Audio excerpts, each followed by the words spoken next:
علماء کرام و شعراء اعزام، معظم و محترم سامعین، پردہ نشین خواتین، السلام علیکم ورحمۃ اللہ وبرکاتہ۔ الحمدللہ رب العالمین والعاقبۃ للمتقین، والصلاة والسلام على من كان نبيا وآدم بين الماء والطين وعلى آله وصحابه أجمعين، أما بعد فقد قال الله تبارك وتعالى في القرآن المجيد والفرقان الحميد: فأعوذ بالله من الشيطان الرجيم، بسم الله الرحمن الرحيم: وَلَنَبْلُوَنَّكُمْ بِشَيْءٍ مِّنَ الْخَوْفِ وَالْجُوعِ وَنَقْصٍ مِّنَ الْأَمْوَالِ وَالْأَنفُسِ وَالثَّمَرَاتِ وَبَشِّرِ الصَّابِرِينَ۔ آمنت باللہ صدق اللہ مولانا العظیم وبلغنا رسولہ النبی الامین المبین المکین الکریم، ونحن علی ذلک لمن الشاہدین والشاکرین، والحمد للہ رب العالمین۔ من علینا ربنا اذ بعث محمدا، ایدہ بأیدہ ایدنا بأحمدا، ارسلہ مبشرا ارسلہ ممجدا، صلو علیہ دائما صلو علیہ سرمدا۔ آئیے ہم سب اپنے اپنے انداز میں کائنات کے سرور، معراج کے دولہا، نبیوں کے امام، غریبوں کے غمگسار، بے کسوں کے کس، بے بسوں کے بس، یعنی محبوب پروردگار جناب محمد رسول اللہ صلی اللہ علیہ وآلہ وسلم کے دربار گوہر بار میں غلامانہ انداز میں عقیدت و محبت کی تھالی میں درود پاک کی ڈالی کو سجا کر ہدیتاً تحفتاً عقیدتاً۔ ابھی بھی آپ کی آواز وہ نہیں ہوئی جو حسینیوں کی ہوتی ہے، جو 10 محرم کو یا حسین کا نعرہ آپ جتنے آواز کو بلند کر کے لگاتے ہیں نا، اتنا ہی آواز میں یہ کلمات درود پاک کے چند الفاظ پہ مشتمل ہے۔ محبتوں سے پڑھیں صلی اللہ علیہ وسلم۔ پیچھے والے ابھی بھی آپ نہیں پڑھ رہے ہیں، محبتوں سے پڑھیے صلی اللہ علیہ وسلم۔ ایک بار اور پڑھ لیں صلی اللہ علیہ وسلم۔ کی خاطر گھر کو لٹایا، سر کو کٹایا، کربل میں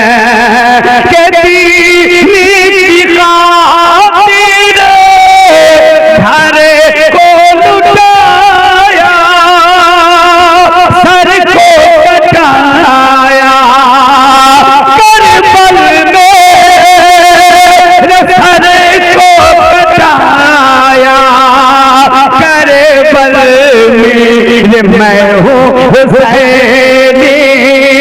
میں ہوں حسینی، میں ہوں حسینی، ابن علی کا نعرہ لگا کر جاؤں گا، میں ہوں حسینی ابن علی کا نعرہ لگا کے جاؤں گا۔ خطبہ مسنونہ کے بعد جس آیت مقدسہ کی ہم نے تلاوت کی، رب ذوالجلال قرآن مقدس میں ارشاد فرماتا ہے: وَلَنَبْلُوَنَّكُمْ بِشَيْءٍ مِّنَ الْخَوْفِ وَالْجُوعِ وَنَقْصٍ مِّنَ الْأَمْوَالِ وَالْأَنفُسِ وَالثَّمَرَاتِ وَبَشِّرِ الصَّابِرِينَ، جس کا اردو زبان میں آسان سا ترجمہ یہ بنتا ہے کہ اور ہم تمہیں ضرور آزمائیں گے، اور ہم تمہیں ضرور آزمائیں گے ڈر اور بھوک سے، کچھ جانوں، مالوں اور پھلوں کی کمی سے۔ وبشر الصابرین، خوشخبری ہے صبر کرنے والوں کے لیے۔ آیت کریمہ کے تناظر میں اگر 2 جملے کہوں تو یہ کہہ سکتا ہوں حضرات کہ دنیا کے ہر آدمی کو اللہ تبارک و تعالی ان 5 چیزوں کی آزمائشوں میں مبتلا کرتا ہے، لیکن کوئی ایک امتحان دے کر فیل ہو گیا، کوئی 2 امتحان دے کر فیل ہو گیا، 5 چیزوں کا تذکرہ کیا، کوئی 3 تک پہنچا ہے لیکن فیل کر گیا۔ لیکن واہ رے حسین آپ کی عظمت کو سلام، واہ رے حسین آپ کے استقلال کو سلام، آپ کی جرأت کو سلام، آپ کی ہمت کو سلام کہ آپ 5 سوال جواب کربلا کے میدان میں دے کر کے آپ نے شہادت کا وہ جام نوش کیا کہ مصطفیٰ جان رحمت نے بچپنے ہی میں جو اعلان کیا تھا کہ میرا بیٹا جنتی جوانوں کا سردار ہے، یہ دنیا والوں کو آپ نے بتا دیا کہ دنیا والوں ذات جتنی بڑی ہوتی ہے اتنا ہی بڑا امتحان دینا پڑتا ہے۔ ذات جتنی بڑی ہوتی اتنا ہی بڑا امتحان دینا پڑتا ہے۔ مکمل طور پہ بیداری کے ساتھ سنیے گا حضرات، دو چینل یہاں سامنے میں ہے، انشاءاللہ پوری دنیا آپ سے اس جلسے کو دیکھ رہی ہوگی اور پھر انشاءاللہ دیکھیں گے لوگ جب تک یہ نیٹ ورک کا زمانہ باقی رہے گا۔ اور میں سمجھتا ہوں کہ یہ ڈیولپ کرتے ہوئے زمانے میں پیچھے جانے کا تو سوال پیدا نہیں ہوتا۔ انشاءاللہ اس جلسے کو آپ یاد رکھیں گے، زمانہ یاد رکھے گا سوشل میڈیا کے حوالے سے۔ حضرات حدیث پاک میں آتا ہے حضرت ام الفضل رضی اللہ تعالی عنہ جو حضرت عباس رضی اللہ تعالی عنہ کی بیوی ہیں اور مصطفیٰ جان رحمت کی چچی، وہ ایک رات بستر پر جاتی ہیں، خواب دیکھتی کیا ہے؟ جیسے ہی سوئی خواب دیکھتی ہیں کہ کائنات کے سرور معراج کے دولہا نبیوں کے امام جناب محمد رسول اللہ صلی اللہ تعالی علیہ وآلہ وسلم کے جسم نازنین کے دو ٹکڑے کیے گئے اور ایک ٹکڑا میری گود میں ڈالا گیا۔ حضرت ام الفضل جب یہ خواب دیکھتی ہیں بے قراری کے عالم میں جب بیدار ہوئی تو رات کے ان حصوں کو گزار دیا۔ اذان فجر ہوئی، نماز فجر کے بعد بارگاہ مصطفیٰ میں حضرت ام الفضل پہنچتی ہیں اور آقا کی بارگاہ میں پہنچ کر سلام محبت پیش کیا، پھر عرض کرتی ہیں یا رسول اللہ، رات میں بستر پہ سونے گئی، میں نے خواب دیکھا آقائے دو جہاں صلی اللہ علیہ وسلم کی بارگاہ ناز میں حضرت ام الفضل اتنا کہنے کے بعد خاموش ہو جاتی ہیں، لیکن جیسے ہی خاموش ہونا تھا مصطفیٰ جان رحمت فرماتے ہیں اے ام الفضل فرمائیے تو صحیح آپ نے خواب کیا دیکھا ہے؟ حضرت ام الفضل کہتی ہیں آقا ہم نے بڑا لرزیدہ خواب دیکھا ہے، بڑا ڈراؤنا خواب دیکھا ہے، روح کو کانپ جانے والا خواب دیکھا ہے، جسم پر لرزہ طاری کر دینے والا خواب دیکھا ہے۔ کونین کے سرور فرماتے ہیں اے ام الفضل ذرا اپنا خواب کو بیان کیجئے۔ حضرت ام الفضل کہتی ہیں آقا اتنا ڈراؤنا خواب تھا کہ اس خواب کو جملوں کے دھاگوں میں پرویا نہیں جا سکتا۔ مصطفیٰ جان رحمت کہتے ہیں اے ام الفضل اپنا خواب کو بیان کیجئے۔ حضرت ام الفضل کہتی ہیں آقا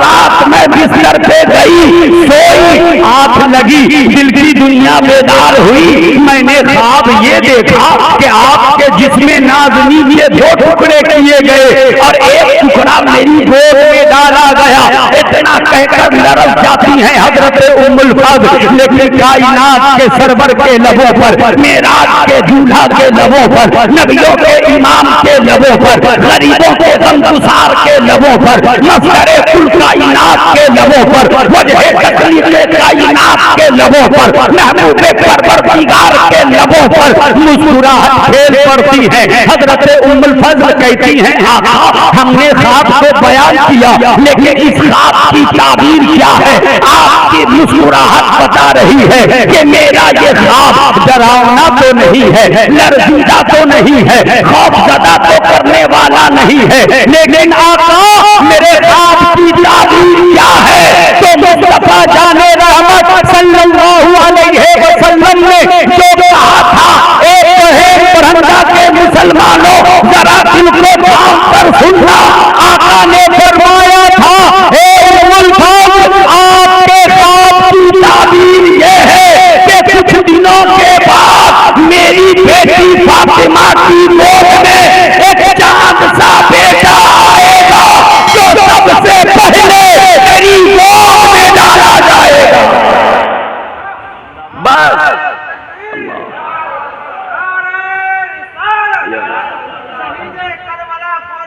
زندہ باد۔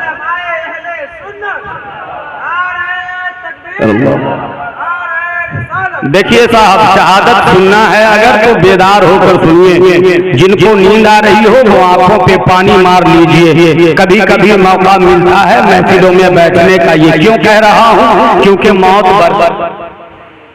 پتہ نہیں ہے کہ آج ہم لوگ ہیں، کل رہیں گے، ہم میں سے کون رہے گا کون جائے گا۔ اس لیے ذکر شہداء کرب و بلا میں بیٹھے ہیں تو ایمانداری سے بیٹھ کر شہادت سننے کی کوشش کیجئے۔ چند قیمتی باتیں، کیونکہ میں بھی تفصیل یہاں سے سنانے والا تو ہوں نہیں، میں جلدی جلدی کربلا اور پھر مابعد کربلا سنا کر کے اپنی گفتگو اپنے وقت میں ختم کرنے کی کوشش کروں گا، اس لیے بہت ہی اطمینان سے بیٹھیے گا۔ میں یاد کر رہا تھا کہ جیسے ہی مصطفیٰ جان رحمت نے اتنا کہا، اے ام الفضل آپ کا خواب یہ ڈراؤنا نہیں ہے، آپ کے خواب کی تعبیر یہ ہے کہ کچھ دنوں کے بعد میری بیٹی فاطمہ کی گود میں ایک چاند سا بیٹا آئے گا جو سب سے پہلے آپ کی گود میں ڈالا جائے گا۔ المختصر یہ کہ کچھ دنوں کے بعد مصطفیٰ جان رحمت شمع بزم ہدایت نوشہ بزم جنت صلی اللہ تعالی علیہ وآلہ وسلم نے حضرت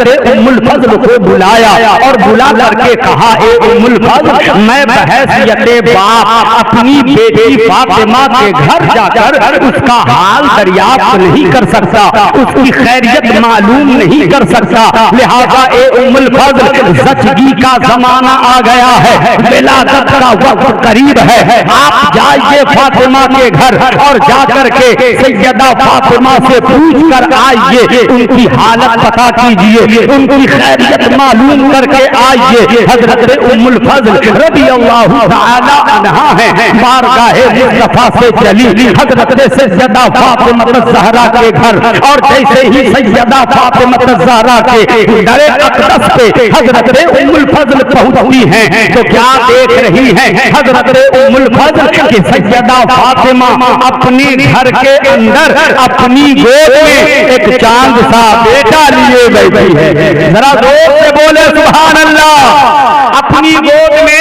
ایک چاند سا بیٹا لیے بیٹھی ہے۔ اللہ اکبر۔ حضرت ام الفضل آگے بڑھی اور بڑھ کر کے کہا، اے ام الفضل نے کہا، اے فاطمہ اتنی بھی کیا جلدی تھی، میرے آنے کا انتظار کر لیا ہوتا، بچے کی ولادت بھی ہو گئی، تم نے ناپاکی کو بھی صاف کر دیا، تم نے گندگی بھی صاف کر دی۔ یہ کہتے کہتے حضرت ام الفضل ہیں سیدہ فاطمہ الزہرا کے جسم پر جو کپڑے تھے اس کپڑے کو ٹٹولنا شروع کیا۔ سیدہ فاطمہ نے پوچھا، اے ام الفضل آپ یہ کیا کر رہی ہو؟ تو سیدہ فاطمہ الزہرا کے اس سوال پر حضرت ام الفضل نے کہا تھا کہ سیدہ فاطمہ میں یہ دیکھ رہی ہوں کہ جو کپڑا آپ پہنی ہے آپ نے کیا غضب کیا، آپ نے غسل بھی کر لیا، کپڑے بھی بدل لیے، ناپاکی بھی صاف کر لی، میرے آنے کا انتظار کر لیا ہوتا تو اے سنی غیور زندہ دل مسلمانوں سیدہ فاطمہ کا جواب سننا اور آقا امام پاک کی عظمت کو ذرا سمجھنے کی کوشش کرنا۔ سیدہ فاطمہ سے جب حضرت ام الفضل نے اتنا کہا تھا، اے فاطمہ الزہرا میرے آنے کا انتظار کیا ہوتا، میں ناپاکی صاف کر دیتی، میں گندگی صاف کر دیتی، میں آپ کو غسل دلا دیتی، تو جانتے ہیں سیدہ طیبہ طاہرہ فاطمہ الزہرا رضی اللہ تعالی عنہا نے کیا فرمایا؟ تاریخ بتاتی ہے کہ سیدہ فاطمہ الزہرا رضی اللہ تعالی عنہا نے کہا تھا، اے ام الفضل سنیے، اللہ تعالی نے میرے حسین کو تمام ناپاکیوں سے پاک پیدا فرمایا ہے، تمام ناپاکیوں سے پاک پیدا فرمایا ہے۔ حضرات مصطفیٰ جان رحمت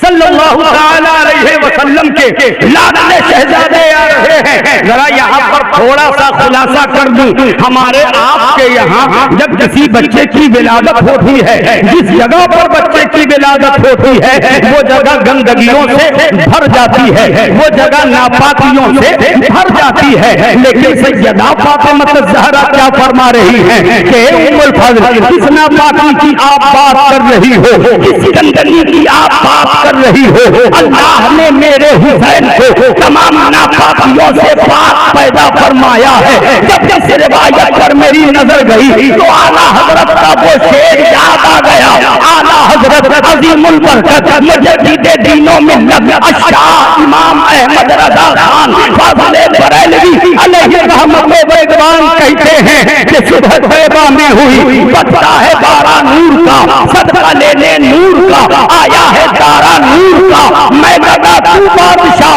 ہر سے پیارا نور کا، نور دل رونا تیرا دے ڈال صدقہ نور کا، اور یا رسول اللہ تیری نسل پاک میں ہے بچہ بچہ نور کا، تو ہے اہل نور تیرا سب گھرانہ نور، تو ہے اہل نور تیرا۔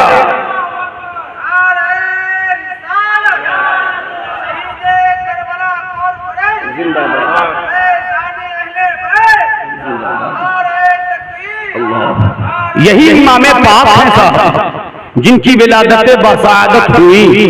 آقا امام کا بچپن، آقا امام کے بچپنے کا زمانہ ہے۔ حضرت امام حسین کبھی یہاں کبھی وہاں، کبھی مسجد نبوی میں، کبھی اپنے گھر میں، کبھی نانا کے کاندھے پر، کبھی پشتے انور پر۔ یہ زندگی امام پاک کی گزر رہی ہے، لیکن ذرا ذہن کو قریب کرنا صاحب کی توجہ چاہوں گا۔ ایک دن جمعہ کی نماز ہے، غور سے سننا صاحب تاکہ بات سمجھ آئے۔ جمعہ کی نماز ہے، جمعہ کی نماز وہ نماز جس میں تمام صحابہ موجود ہیں، وہ نماز جس میں تمام صحابہ موجود ہیں۔ حضرت امام حسین کے گھر کا دروازہ ہی مسجد نبوی میں کھلا،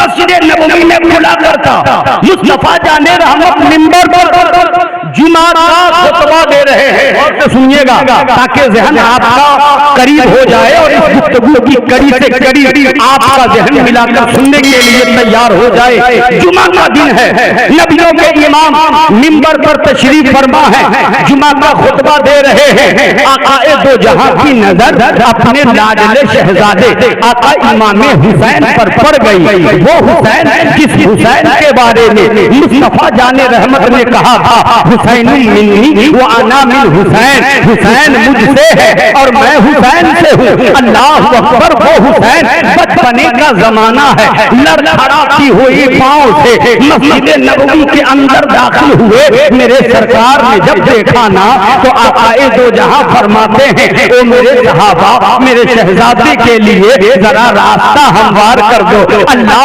اکبر، آقا امام حسین ہے، منبر کی طرف جا رہے ہیں، لیکن جیسے ہی منبر کی طرف بڑھتے بڑھتے آقا دو جہاں کے شہزادے آقا امام پاک کے پاؤں لڑکھڑا گئے۔ جیسے ہی گرنے لگے نا مصطفیٰ جان رحمت شمع بزم ہدایت نوشہ بزم جنت صلی اللہ تعالی علیہ وآلہ وسلم نے خطبہ منقطع کیا۔ جملے پر غور کیجئے گا، خطبہ منقطع کیا مطلب کیا؟ خطبہ بند کیا، خطبہ دینا چھوڑ دیا، منبر سے نیچے اترے اور غور کر آگے بڑھے۔ حسین پاک کو سنبھالا۔ اب ذرا ذہن کو قریب کرنا صاحب، حضرت ابو بکر کی نگاہ دیکھ رہی تھی، عمر فاروق کی نگاہ دیکھ رہی تھی، عثمان غنی کی نگاہ دیکھ رہی تھی، مولا علی کی نگاہ دیکھ رہی تھی، بلال حبشی کی نگاہ دیکھ رہی تھی، صہیب رومی کی نگاہ دیکھ رہی تھی، خالد بن ولید کی نگاہ دیکھ رہی تھی۔ شاید ان نگاہوں نے یہ سوال کیا ہو آقا جمعہ کا خطبہ ہے، وہ جمعہ کا خطبہ ہے جو کہ آپ نے کہا ہوا، جمعہ کا خطبہ ہے جس کو آپ نے کہا آقا آپ نے کہ خطبہ واجب، اور اس خطبے کو چھوڑ کر آقا آپ شہزادے کو سنبھال رہے ہیں، حسین کو سنبھال رہے ہیں۔ اب ذرا ذہن کو قریب کرنا پیارے، امام کی کھیتی میں ایک جملے سے ہریالی پیدا ہو جائے گی۔ جیسے ہی میری نظر وہاں پڑتی ہے تو دل میں خیال آتا ہے، نگاہوں سے سوال ہوا ہوگا آقا جمعہ کا خطبہ آپ نے کہا واجب ہے، لیکن شہزادہ حسین مسجد میں آ گیا ہے، گرنے لگا ہے، آقا آپ خطبہ چھوڑ کر کے حسین کو سنبھال رہے ہیں، اس کا کیا مطلب ہے؟ تو مصطفیٰ جان رحمت شمع بزم ہدایت نوشہ بزم جنت صلی اللہ علیہ وسلم نے یہ جواب دیا ہوگا، وہ میرے صحابہ کی جماعت، آج میں مسجد نبوی میں اس حسین کو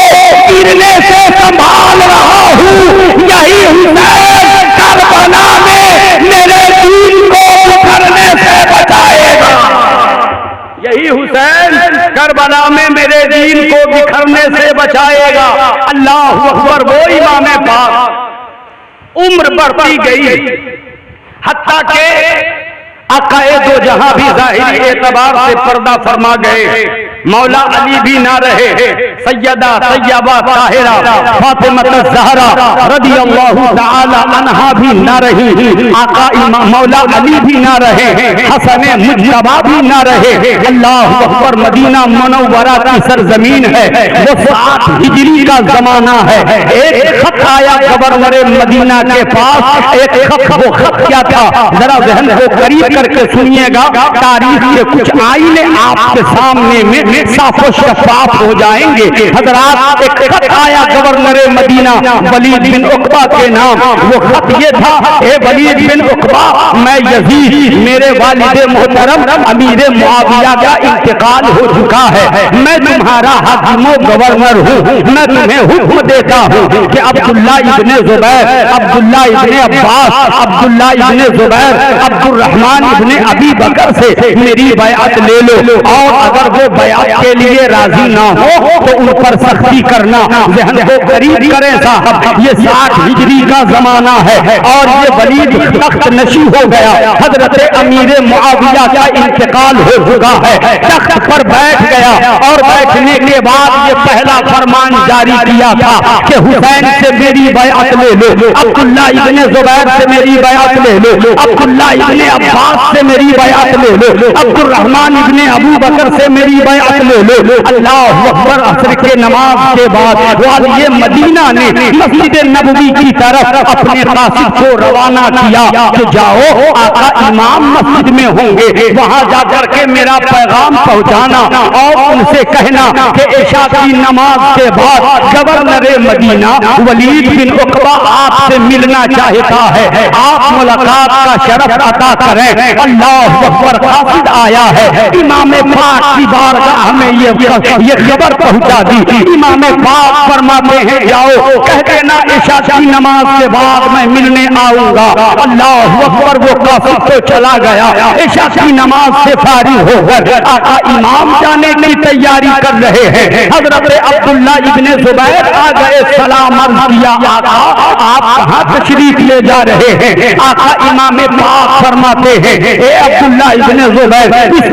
طرح سے قاصد آیا تھا، والی مدینہ ولید بن عقبہ نے مجھے یاد کیا ہے، اتنا سننا تھا۔ حضرت عبداللہ ابن زبیر فرماتے ہیں یا امام، رات کے سناٹے میں بلانے کا کوئی خاص مقصد ہے؟ رات کے سناٹے میں بلانے کا کوئی خاص مقصد ہے؟ آقا امام، اگر آپ نے ارادہ کر لیا ہے تو میں کون ہوں جو آپ کے ارادے کو ملتوی کرا دوں یا آپ کے ارادے کو ٹال دوں؟ آپ ضرور جائیے، لیکن مجھ حقیر سا مشورہ قبول کر کر جائیے۔ میرے امام فرماتے ہیں اے عبداللہ ابن زبیر، بتائیے نا آپ کا مشورہ کیا ہے؟ تو حضرت عبداللہ ابن زبیر نے کہا تھا آقا امام کی بارگاہ میں، یا امام، رات کے کے سناٹے میں گورنر مدینہ نے یاد کیا ہے، اس کا مطلب کہ دال میں کچھ کالا ہے یا پوری دال ہی کالی ہے، لہذا یا امام آپ اکیلے نہ جائیں، آپ اپنے ساتھ 10-20 مسلح نوجوان کو لے کر کے جائیں۔ آقا امام نے حضرت عبداللہ ابن زبیر کے مشورے کو قبول کیا، 10 ہتھیار سے لیس نوجوان کو لے کر کے گورنر مدینہ پہنچے ہیں، گورنر ہاؤس پہنچے ہیں، اور گورنر ہاؤس کے دروازے پر 10 سپاہیوں کو کھڑا کیا، یہ تنبیہ کی، یہ بتایا اگر میری آواز اندر سے بلند ہو کر کے آنے لگے تو تم 10 بلا روک اندر آ جانا، ورنہ میرے واپس ہونے کا انتظار کرنا۔ یہ کہہ کر کے آقا امام گورنر ہاؤس کے اندر چلے گئے۔ اللہ اللہ ذہن کو قریب کرنا، شاید تاریخ میں آپ کا ذہن ادھر ادھر الجھ جائے حضرات، لیکن میں کوشش کروں گا کہ آپ کا ذہن حاضر رہے۔ بس آپ کے اوپر جو نیند کا خمار ہے اسے دور کر کے رکھیے تاکہ یہ تاریخ آپ کے سمجھ آئے۔ حضرت عبداللہ ابن زبیر کے مشورے پر آقا امام گئے، 10 سپاہی باہر، میرے امام اندر، گورنر ہاؤس کے اندر والی مدینہ ولید بن عقبہ نے میرے امام کو دیکھا، سلام کیا، آقا نے سلام کا جواب دیا، اندر لے گیا، میرے امام کو تخت پہ بٹھایا، خود قدم پاک امام پاک میں بیٹھا، اور بیٹھ کر کے ولید کی یزید کی جانب سے جو خط آیا تھا وہ والی مدینہ ولید بن عقبہ نے بارگاہ امام پاک میں وہ خط پیش کیا۔ امام پاک نے وہ خط لیا اور پڑھنا شروع کیا۔ ہاشمی گھرانے کے شیر کے چہرے کا رنگ ایک آتا ایک جاتا، چہرے پر ایک رنگ آتا ایک جاتا، گویا کہ 4-5 سطر پڑھنے کے بعد میرے امام نے وہ خط واپس کیا اور کھڑے ہو کر چلنے لگے۔ کہہ دیا ولید بن عقبہ سے، اے ولید بن عقبہ، میں یزید کی بیعت قبول نہیں کر سکتا، اور ایک روایت یہ ملتی ہے کہ میرے امام نے کہا تھا کہ میں حسین ہوں حسین، اور میں اکیلے میں بند کوٹھری میں یزید کی بیعت قبول نہیں کر سکتا، لہذا مجمع عام میں اعلان کرواؤ، پھر میرا سوال جو میرا جواب جو ہوگا وہ سب سنیں گے، تم بھی سننا۔ المختصر یوں کہ میرے امام نے خط دیا اور گورنر ہاؤس سے نکلنے لگے تو اسی کونے میں، اسی گورنر ہاؤس کے کونے میں ولید بن عقبہ سے پہلے جو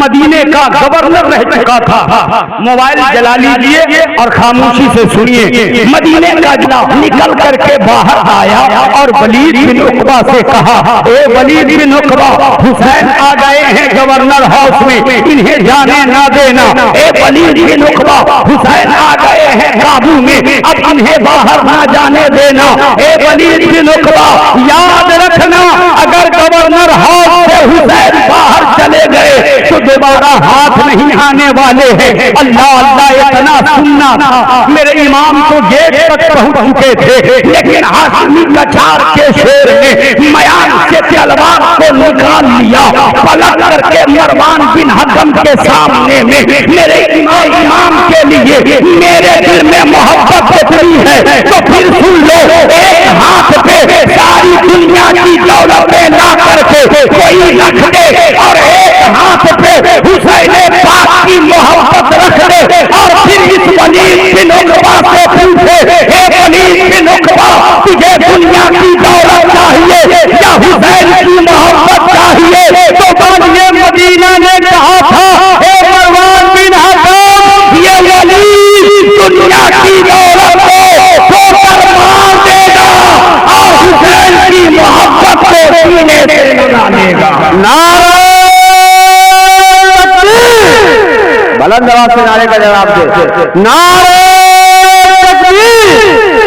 نعرہ شہید کربلا کون فیضان امام حسین علماء اہل سنت، نعرہ